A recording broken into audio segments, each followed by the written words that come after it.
दोस्तों नमस्कार। MP Singh veteran के यूट्यूब चैनल पर आपका स्वागत है। आज हम चर्चा करने वाले हैं धार्मिक संस्थानों से लाउड स्पीकर पर प्रसारण कहाँ तक उचित और कहाँ तक अनुचित है। तो दोस्तों इस पहलू के संदर्भ में हम जो चर्चा करेंगे उसको कई संदर्भों में चर्चा करेंगे। पहले हम धार्मिक संदर्भ का अगर बात करें तो कोई भी धर्म काफ़ी पुराना, और जैसे इस्लाम है तो 1400-1500 पहले आया था और उस वक्त कोई लाउड स्पीकर नहीं होता था। तब अजान कैसे दी जाती थी, या उसके पहले दूसरे धार्मिक संस्थानों से जो भजन कीर्तन इत्यादि होते थे वो कैसे होते थे। तब तो लाउड स्पीकर था नहीं। लाउड स्पीकर का इन्वेंशन 1876-77 में हुआ, लेकिन प्रचलन में आया ये 1924 से। 1924-25 के बाद प्रचलन में आया और लगभग 10-12 वर्षों में ज़्यादा इस्तेमाल करना शुरू हुआ, यानी कि 1935 और 1950 के आसपास। तो जहाँ तक धार्मिक पुस्तकों, कुरान या अन्य धार्मिक पुस्तकों में कहीं ये मेंशन नहीं है या लिखित नहीं है कि अजान को या अन्य प्रवचनों को या अन्य चीज़ों को तेज़ ध्वनि में आम जन को डिस्टर्ब करते हुए प्रसारण किया जाए। तो धार्मिक संदर्भ में भी ये अंकित नहीं है। अब हम आते हैं सामाजिक संदर्भ में। सामाजिक संदर्भ में ध्वनि प्रदूषण से जो बीमार लोग होते हैं, जो छात्र होते हैं, जो पढ़ाई कर रहे होते हैं, या वे लोग जो थके रहते हैं और जो विश्राम करना चाहते हैं, वे लोग डिस्टर्ब होते हैं।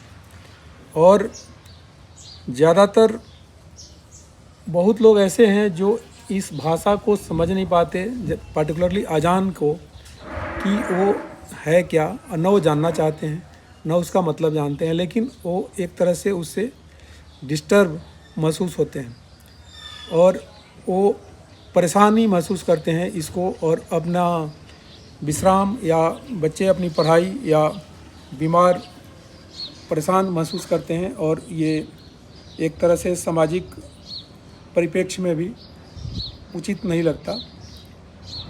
अगर हम आते हैं आर्थिक, तो आर्थिक में एक लाउड स्पीकर चलाने के लिए लाउड स्पीकर की ज़रूरत होती है, उसके साथ दूसरी एसेसरीज की ज़रूरत होती है, बैटरी या उस बिजली की ज़रूरत होती है।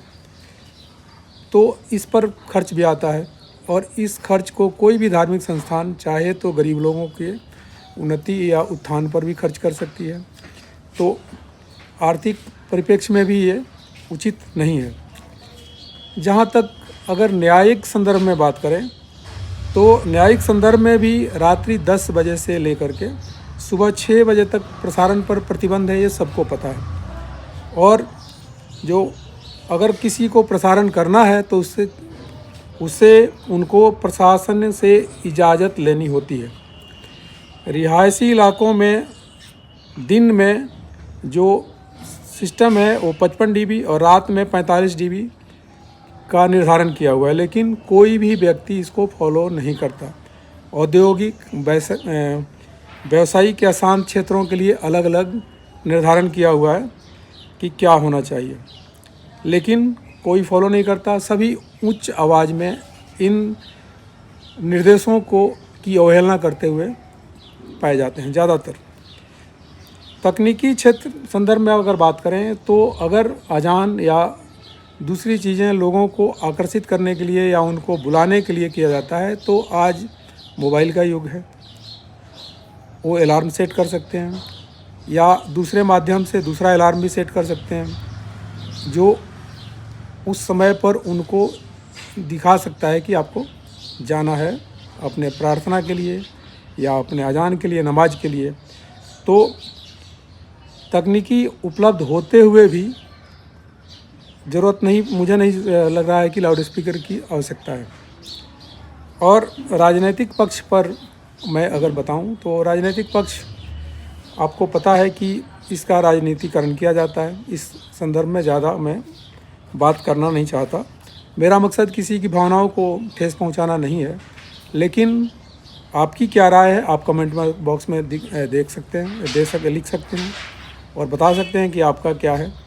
लेकिन हमारे विचार से लाउड स्पीकर पर प्रसारण बहुत तेज़ ध्वनि में और सरकार द्वारा या न्यायालय द्वारा निर्देशित मानकों का अवहेलना करके करना उचित नहीं है। धन्यवाद।